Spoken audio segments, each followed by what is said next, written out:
Good evening. তা আজকে এখন ইংরেজি ক্লাস। আজকে ওয়ার্ড স্টক নিয়ে কিছু জিনিস শিখবো। হ্যাঁ, দেখো আগে থেকে এটা লেখা ছিল, ঠিক আছে, কোনো ব্যাপার না।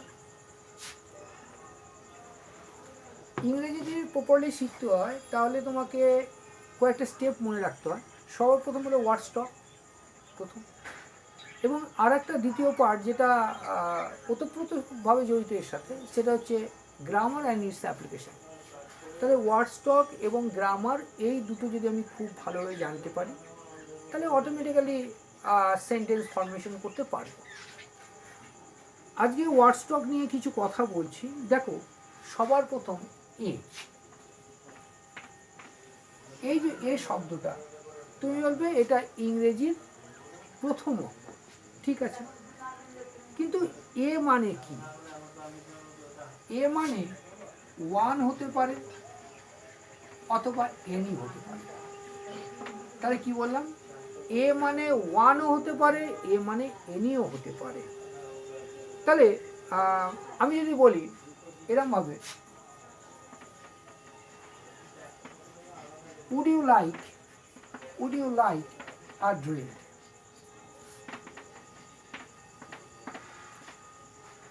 would you like a drink?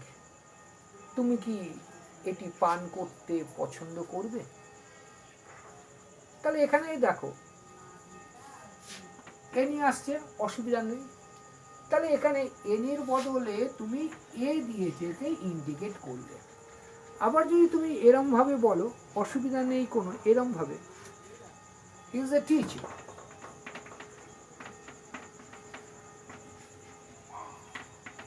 এটাও বলতে পারো। তার মানে সে এটা হলো, এটা ইন্ডিকেট করতে চাই ওয়ানকে, তার মানে তিনি একজন শিক্ষক। আরো বলতে পারো, আরো একটু এটা বলতে পারো, এ ডগ হ্যাজ 4 legs, এটাও বলতে পারো। তার মানে any or one whatever say, সেটা এ দিয়ে ইন্ডিকেট করলে ডগ হ্যাজ 4 legs, যে কোনো কুকুরের বা কুকুরের কটা? 4টে পা রয়েছে। এবার তুমি যদি বলো এ আর ওয়ান, এনি আর ওয়ান, এছাড়াও এর একটা ব্যবহার আছে। এ দিয়ে তুমি বলতে পারো ইচ অথবা ফর ইচ। তা ইচ মানে কি? ইচ মানে আমি জানি বা আমরা জানি প্রত্যেক, তাই তো, আমরা জানি প্রত্যেক। এর মানে হচ্ছে প্রত্যেক মানে কি? প্রতি এক, প্রতি এক মানে প্রত্যেক, এটা আমরা জানি। তাহলে আমি যদি এটা লিখি, ধরো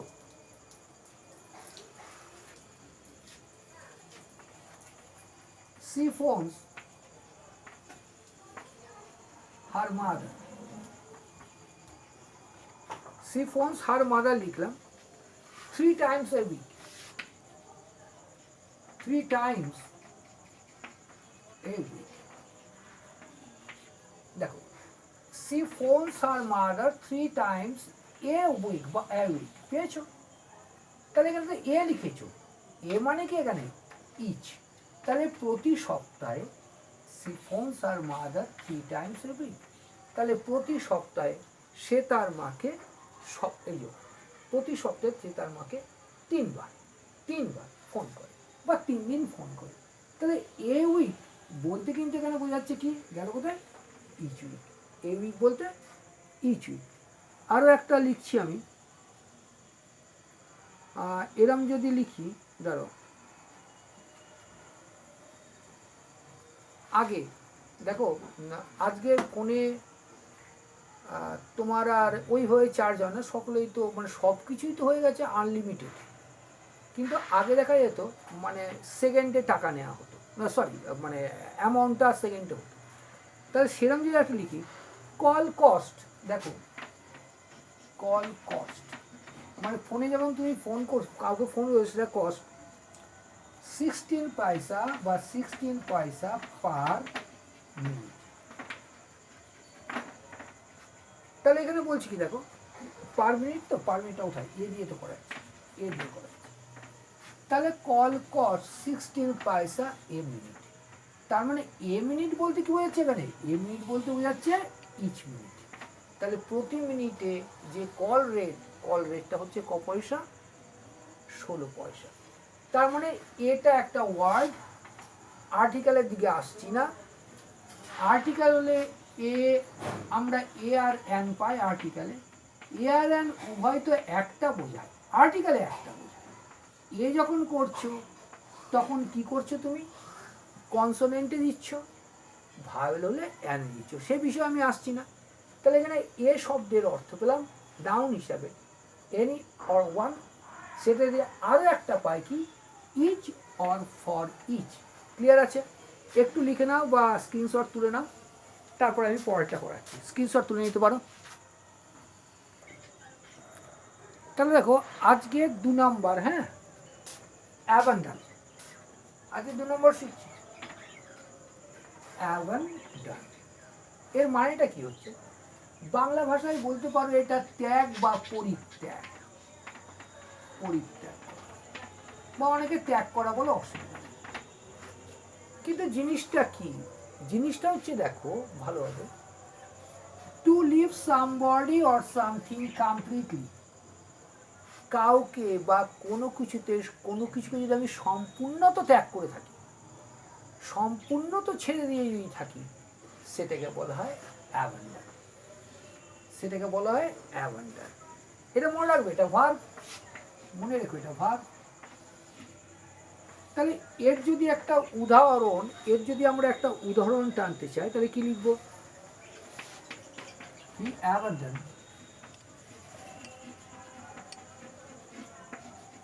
হিজ কার। সে তার কারকে চিরতরে কি করলো? বাতিল করে দিল। এ বিড়াল ঢুকছে রে। In the snow. তাহলে হচ্ছে কি? He abandon his car in the snow.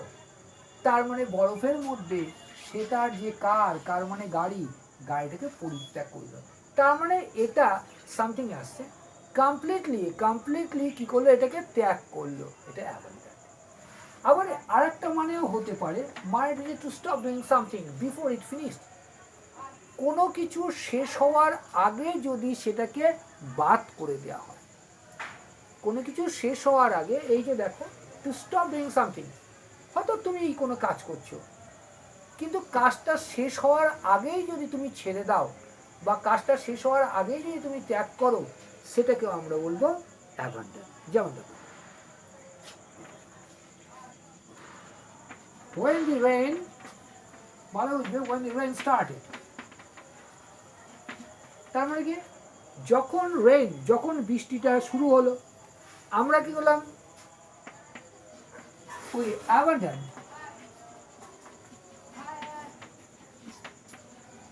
our gate। তার মানে বৃষ্টিটা যখন শুরু হলো, when the rain started, বৃষ্টি যখন শুরু হলো, we abandoned our game। আমরা হয়তো কোনো খেলা খেলছিলাম, সেটা সেদিনকার মতো পুরোপুরি বাদ দিয়ে দিলাম। তার মানে কি দেখো, অ্যাবান্ডন, ABANDON, অ্যাবান্ডন, এটা হচ্ছে ভার্ব, এটা ভার্ব। এর দুটো মিন থাকে, বাংলায় পরিত্যাগ বা ত্যাগ, অর টু লিভ, তার মানে কি? To leave somebody or something completely. এরকম না যে এখন ছেড়ে আবার পরে নেবো, নো, কমপ্লিটলি যদি তুমি ত্যাগ করো, সেটা হচ্ছে অ্যাবান্ডন। অথবা কোনো তুমি কাজ করছো, হতেই পারে তা কাজটা নির্দিষ্ট সময়ের মধ্যে শেষ হবে, কাজটা শেষ হওয়ার আগেই তুমি যদি কাজের থেকে হাত গুটিয়ে নাও বা কাজটাকে ছেড়ে দাও, সেটাকেও অ্যাবান্ডন বলে। আমি দুটো উদাহরণ রাখার চেষ্টা করলাম, হ্যাঁ, ওকে, এটা দেখে নাও, স্ক্রিনশটটাও পালে তুলে নিও। সব থেকে ভালো যদি নোট করো, ধীরে ধীরে নোট করো, আমরা অনেক কিছু শিখবো। নেক্সট, এবার এটা শেখাও, অ্যাবে, ABBEY, এটা হচ্ছে নাউন, অ্যাবি, এটা হচ্ছে নাউন।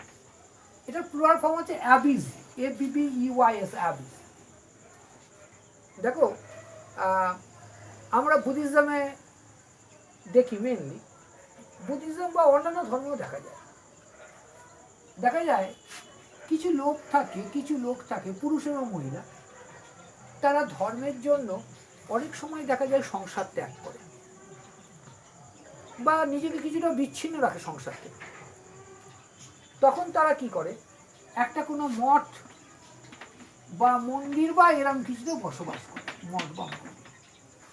তাহলে এই যে অ্যাবিং, ABBEY, অ্যাবিং, অ্যাবিং মানে হচ্ছে the building where religious men and women lived or live. তাহলে সেই বিল্ডিংটা, সেটা মঠ হতে পারে, সেটা মন্দির হতে পারে, যেখানে ধর্মপ্রাণ বা ধর্মীয় পুরুষ এবং মহিলারা বসবাস করে। এই যে কতটা রিলিজিয়াস মেন আর উইমেন, তাই তো? এরা কারা? এরা মনে রাখবে নান, NUN, নান অ্যান্ড মঙ্ক। তাহলে এরা বুদ্ধিস্ট মঙ্ক আর নান, অথবা অন্য ধর্মেরও হতে পারে, কিন্তু বুদ্ধিস্টে বেশি এটাকে পোস্ট করা হয় বা বলা হয়। তাহলে সেই ধর্মীয় পুরুষ এবং মহিলারা যে বিল্ডিংয়ে বসবাস করে, সেটাকে বলা হয় কি? সেটাকে বলা হয় অ্যাবিস। এটা মনে হবে নাউন, এর প্লুরাল ফর্ম হচ্ছে অ্যাবিস। ক্লিয়ার আছে? নেক্সট পরেরটা, স্টেপ বাই স্টেপ শেখো, শিখতে কোনো অসুবিধা হওয়ার কথাটি নয়। আজকের ক্লাসে 4 নাম্বার ওয়ার্ড শিখবো। হ্যাঁ, আজকের ক্লাসে 4 নাম্বার ওয়ার্ড লেখা আছে, দেখো, অ্যাব্রিভিয়েট, ABBREVIATE, অ্যাব্রিভিয়েট। এই অ্যাব্রিভিয়েট শব্দের অর্থ হচ্ছে সংক্ষিপ্ত করে, এটা একটা ভার্ব। অ্যাব্রিভিয়েট হচ্ছে ভার্ব, মনে রেখো।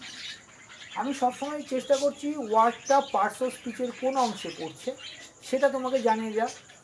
এটা মনে রাখবে, এটা ভার্ব।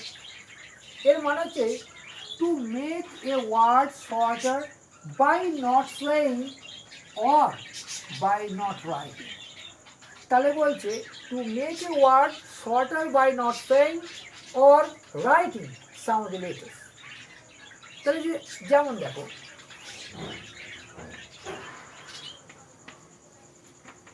টেলিফোন,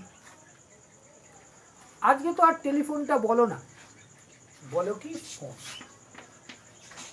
লক্ষ্য করো, তাই এই যে টেলি শব্দটা এখান থেকে তুমি উঠিয়ে দিয়েছো, খালি ফোনটা রেখেছো, তার মানে এটা অ্যাব্রিভিয়েট হয়েছে, মানে সংক্ষিপ্ত করেছে। তাহলে যে ওয়ার্ডটা বড় ছিল সেটাকে যখন তুমি ছোট করে দিলে, সেটা হচ্ছে কি অ্যাব্রিভিয়েট। এর সাথে সাথে একটা জিনিস তোমরা গন্ডগোল করে নাও, আমিও ছোটবেলায় করতাম। দেখো, অ্যাব্রিভিয়েশন, এটা না, অ্যাব্রিভিয়েশন বাংলা ভাষা যখন শিখছিলাম বা পড়লাম, তোমরাও শেখো বাংলা ভাষা। এবার অনেকে আমাকে বলে, স্যার আপনি সেকেন্ড কেন বলেন? দেখো, পড়াটা ফ্যাক্টর না, শেখাটা। তাহলে আজকে যে তুমি এই বোর্ড ওয়ার্কটা দেখছো, তুমি এটা কিন্তু শিখছো, তুমি এটা পড়ছো না। তাহলে নিজেকে ডেভেলপ করবার জন্য তোমাকে শিখতে হয়, আর শেখার জন্য পড়াটা জরুরি, অবশ্যই মানে বুঝে সেই চেষ্টা। তো অ্যাব্রিভিয়েশন, আমার বাবা বর্ডার সিকিউরিটি ফোর্সে কাজ করতেন। কি বললাম? আমার বাবা বর্ডার সিকিউরিটি ফোর্সে কাজ করতেন, সেটা লেখা হতো কি? BSF, border security force. এটা কিন্তু অ্যাব্রিভিয়েশন, এটা অ্যাব্রিভিয়েশন। ক্লিয়ার? বাংলায় এটাকে বলে মুন্ডমাল শব্দ। তার মানে যে ওয়ার্ডগুলো আছে, যে শব্দ, তার অধ্যক্ষর মানে ফার্স্ট লেটারটা নিয়ে যে শব্দ করতে হয়। বর্ডারের বি, এস এর বর্ডার সিকিউরিটির এস, অ্যান্ড এফ এর ফোর্স।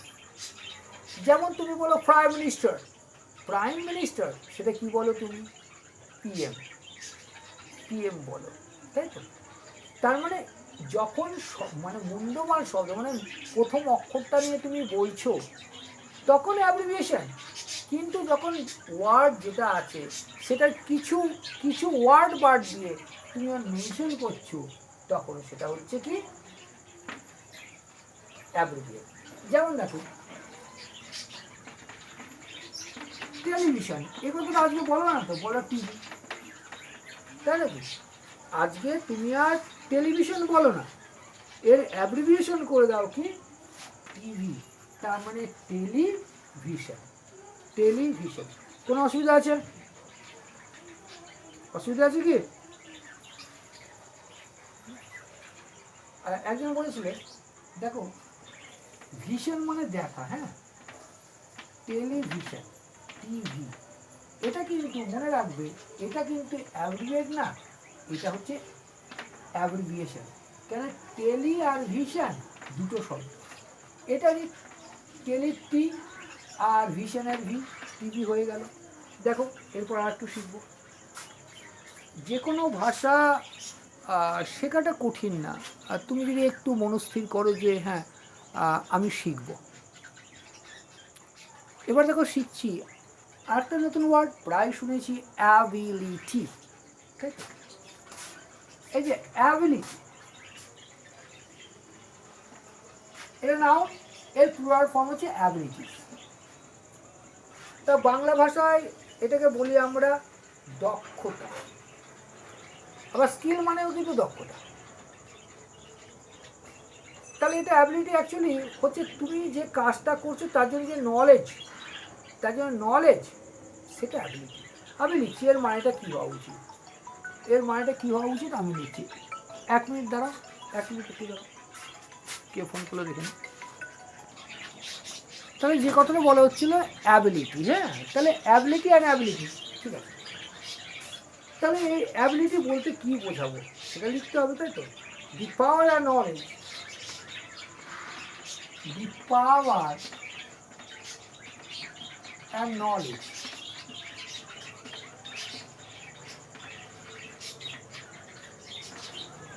তাহলে পাওয়ার মানে কি? তোমার যেটা ক্ষমতা, কিসের?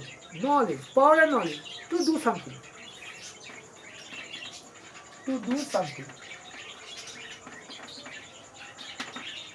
তাহলে the power and knowledge to do something, তাহলে তুমি যে কাজটা করছো, যে কাজটা বিশেষ কাজ, তোমার বিশেষ উপলব্ধি, তোমার বিশেষ অভিজ্ঞতা, সেটা হচ্ছে তোমার অ্যাবিলিটি।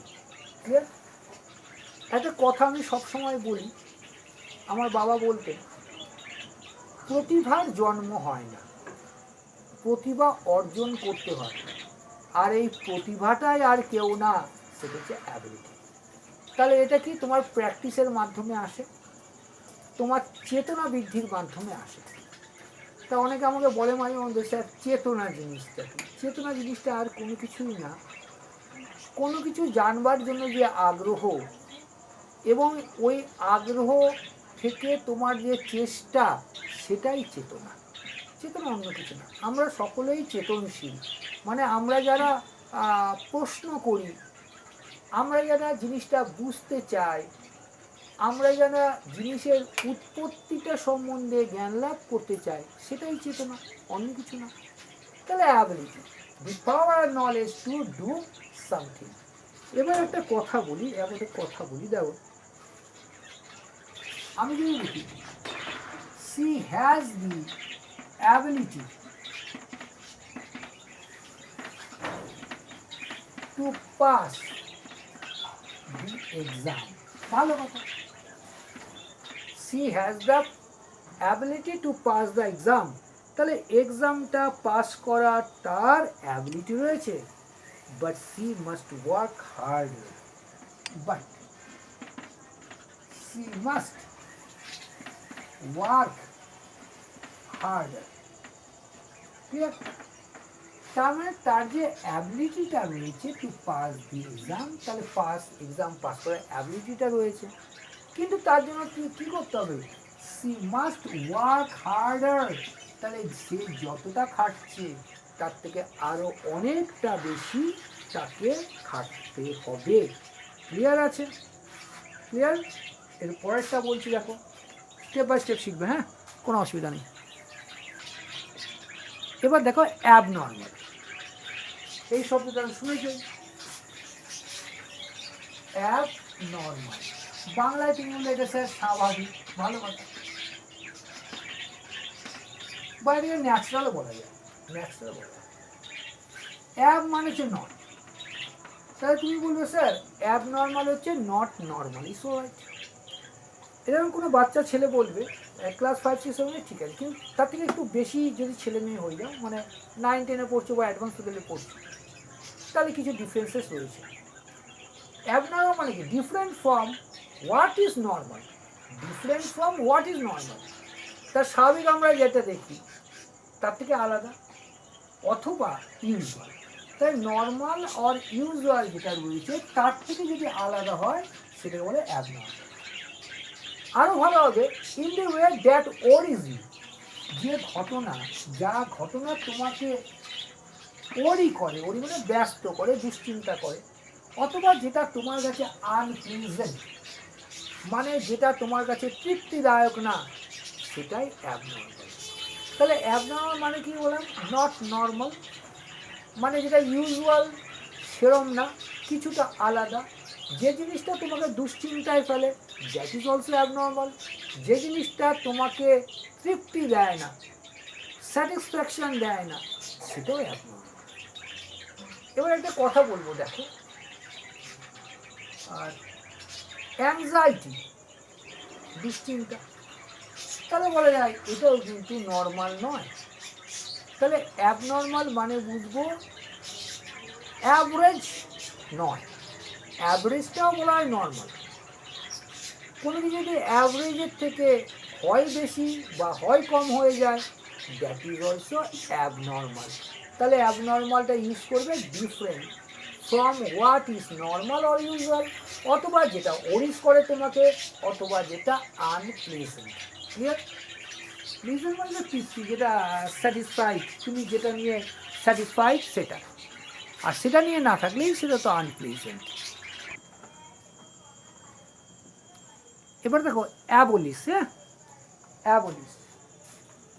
তা অ্যাবলিশ হচ্ছে ভার, ঠিক আছে? আমরা শুনেছি অ্যাবলিশ মানে ধ্বংস করে দেওয়া, অ্যাকচুয়ালি ধ্বংস হয় ডিস্ট্রয়। অ্যাবলিশ মানেও ধ্বংস বা এন্ড করে দেওয়া, কোনো কিছু শেষ করে দেওয়া, সেটাও অ্যাবলিশ। বা কোনো কিছু পার্মানেন্টলি স্টপ করে দেওয়া, সেটাও অ্যাবলিশ। কিন্তু ব্যাপারটা হলো অ্যাবলিশটা অবশ্যই হবে বাই ল। তার মানে to stop or end something, কি বললাম?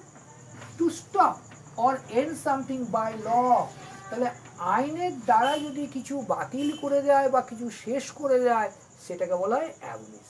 একটা উদাহরণ নিই, আমেরিকান অ্যাবলিশ স্লেভারি ইন 1863, 1863 সালে আমেরিকা দাসত্ব প্রথা বিলুপ্তি ঘটায়।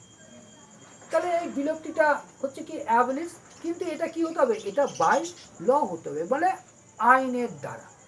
এরকম, আর আইনের দ্বারা যদি না, তাহলে ডিস্ট্রয় হয়ে যাবে। সেটা ন্যাচারাল, যেটা ক্যালামিটি বলে, ন্যাচারাল ক্যালামিটি হতে পারে বা অন্য কোনো কাজে, কিন্তু আইনের দ্বারা যদি কিছু শেষ করা হয় সেটাকে বলা হয় কি? অ্যাবলিশ। এ কটা আজকে পার্ট 1। আমি চেষ্টা করব রোজ দেওয়ার, তোমরা এটা দেখে নাও। এটা মেনলি ইংলিশ ডেভেলপমেন্টের জন্য লাগবে, ওয়ার্ডস টক বাড়াবার জন্য লাগবে। আমি তোমাদের কথা ভেবেই বা তোমাদের কিছু ছাত্রছাত্রী বলেছিল যে ইংলিশটা ওয়ার্ডগুলো যদি আপনি একটু ব্যাখ্যা করে দেন, সেই চেষ্টাই চলছে। রইল, দেখে নিও। থ্যাংক ইউ, ভালো থেকো, আগামীতে আবার দেখা হচ্ছে। Thank you.